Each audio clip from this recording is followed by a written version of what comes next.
I think this is our first morning as a family in the bus having coffee. No, it's our second. Came in here, the floors are really not great. Well, I think this is our second day as a family. The three of us having morning coffee on a Sunday morning. It's the first time, like, being able to, like, freely be here, hanging out, chilling. Fun fact, this will be like the third time we've done this. And yeah, what are we talking about? So as of today, we have finally finished the layout. It has been a little bit of a long process. Yes. But we have finally done it.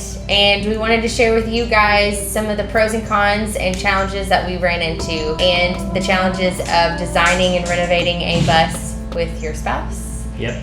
And wanting to share with you guys what we're thinking. And also the challenges that we realized with actually designing a school bus and what we want versus what's practical and realistic. We've had our bus for like 2 months now. We're kind of at a point that we have to design our layout because the next step is to reseal the windows and make sure those aren't leaking. Yeah, so we know what windows to keep and which ones to get rid of. And then start building on this bus.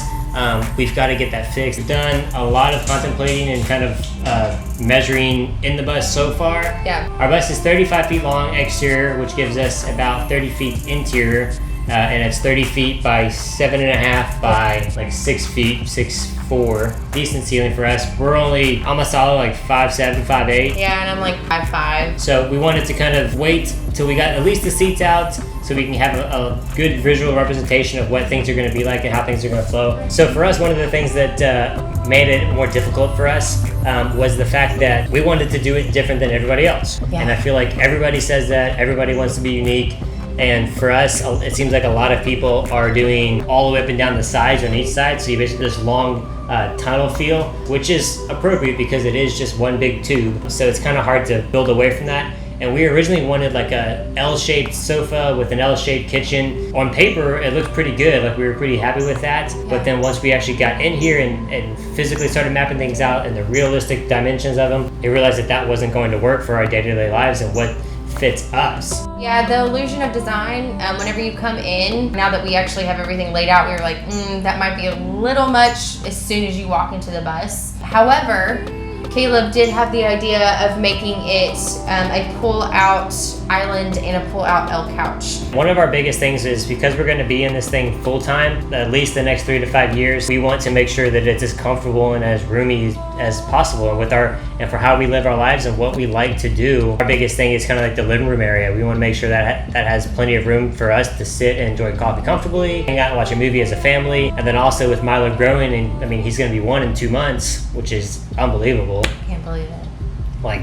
the dude's just growing so fast, and he started walking already, and so that just brought in the reality of we want as much open space possible. I think we have kind of an advantage going into a school bus right now because we went from an FJ, a two-door SUV, to a school bus. The biggest thing for us is organization. I think a lot of people are coming from a larger home and trying to consolidate that the best that they can without ever living in a bus before. For us, this is actually technically considered an upgrade.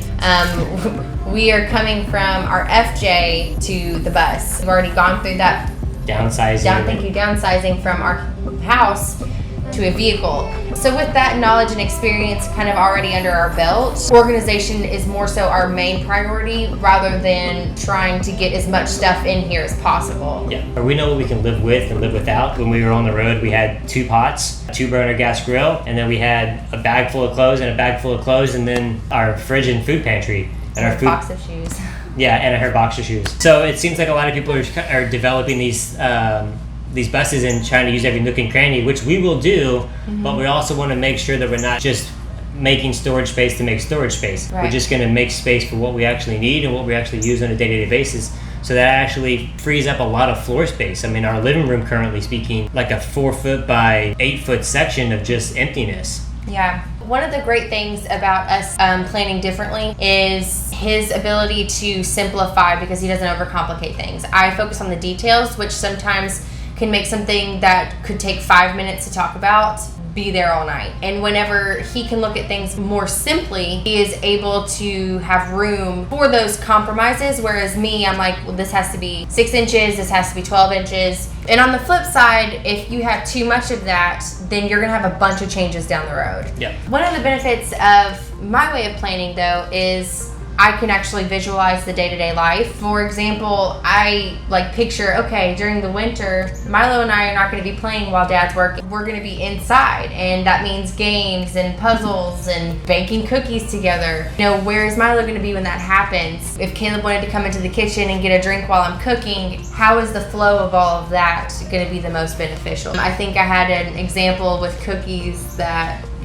really seemed to click for him. And I do think that what we've come up with will really work for our lifestyle, but we'd still love to hear your suggestions based off of what we've come up with so far. Maybe some challenges that you guys that have already converted a bus that you've ran into. Things you liked and you didn't like, and the things that you would change. We've watched plenty and plenty of school bus tours, but that's just the tour. That's not people talking about the pros and cons within those tours. But I mean, once you start loading the space, like what would you do differently and how would you reorganize it? I think one thing that I wish I would have thought about before is instead of focusing on trying to do something different than everybody else, it really is just fine-tuning what you need for your own day-to-day life. Yeah, that's right. Yeah, and it takes the pressure off, I think. Yeah, for sure, because I was really wanting to do something that not a lot of people have done, or I don't know, it was more unique. So, and that's when we came up with the compromise of I originally wanted the L couch with the L kitchen. Yeah, and those would kind of meet and be one. And then also understanding the difference between how you want your life to be and how your life actually is, and how your life will actually be. Yeah. Because one of the biggest things that I took back from our trip was I thought I was a lot more laid back, go with the flow. In reality, I'm like that at work. I'm a lot more like just chill, easygoing at work, but in the day-to-day world, I want to know what we're doing for dinner, what time we're doing dinner, where we're going to be, and understanding that even though I want to be more casual and relaxed, me trying to force myself into that person isn't as healthy as me just accepting who I am and embracing that fact. Yeah, and I'm a lot more chill. So learning how to combine those things is, and actually hearing us talk about our personalities, it makes no sense that that's how we plan things compared to our personalities. Yeah, because apparently if I'm more structured, I plan things a lot more relaxed, and if I'm more laid back, I plan things with a lot more structure. It's pretty funny. And then it's also funny because we're completely different at work. It's really interesting. Don't set yourself up for failure. Be real with who you are and what is going to work for your family, because it'll make the transition not necessarily super easy, but definitely easier. So let's show you the bus. Yeah. So immediately when you enter in, this is going to be the entertainment center / space for the heater. As you can see, it's basically the size of the wheel well. We didn't want anything too big or too showy, just because it is what you see is when you immediately walk in. And also the goal of the entire layout was to have a PlayStation or a play area for Milo. So over here is the couch. The couch is about 7 feet long. We did go with what is maybe considered a longer couch than most, but like we said earlier, this is based off of what we feel is going to work best with our lifestyle. If you can picture this, with the couch being like this, we were talking about earlier as far as having a pull-out section to make it into an L. Over here is where we would have like the counter space and where the kitchen would initially start. So right here would be the pull-out L part of the counter space. So right here is actually the sink. So this right now is 25 inches by 22 inches. And then as you walk through, this is the stove. Now the entire counter space, you do see that it's pretty long. It's 9 feet. What we originally had was maybe 6 feet. So directly across from it is the fridge. Now this little small section here is for the pantry. It's a dream. It might be a big dream, but I would love to have one of those pantries that you pull out. Right next to it is the fridge. This is the appliance that we have not technically gotten yet. But we're pretty sure this is the size that we're gonna go with. It's 30 inches wide by 28 inches deep. We wanted to go with a bigger fridge than what most people tend to go with. A lot of times you'll see either the fridge that's underneath the kitchen counter or the really smaller like RV size fridges. The reason why we went bigger is one, we will definitely be cooking a lot more, but two, we're big eaters. We know that for our lifestyle, I'll be cooking multiple times a day, and that is the size that's based off of going grocery shopping roughly once a week. So as we move back through the bus, counter space stops about right here, and to my left is the wet bath. So the wet bath will begin right behind, or right next to the fridge, I guess technically speaking. And with the wet bath, this would be the shower, and this would be the toilet space. So it's about 32 inches deep by 48 inches long. And then immediately behind that is our closet. Across from the bathroom is Milo's bed. We do plan on doing a top bunk for his bed, actual bed space. And then below, we call it the little man cave. So I've got pretty cute plans for that. Now this is technically just the size of a toddler bed for now, which is 27 inches by 52 inches. There is going to probably be some variances based off of the mattress going in and whatnot, but this is his designated spot as now. So next, to give us a little bit more privacy, that was pretty important for Caleb and I. We want Milo to feel like he can have his space and for us to have our own space. So this strip of tape here is going to be our barn door. What I'm standing in is our bed. We did decide to go with a full-size bed opposed to the queen. We just felt like it was more valuable to us to have a space around the bed opposed to just the bed itself being our room. So right over here is Caleb's workspace. One of the things that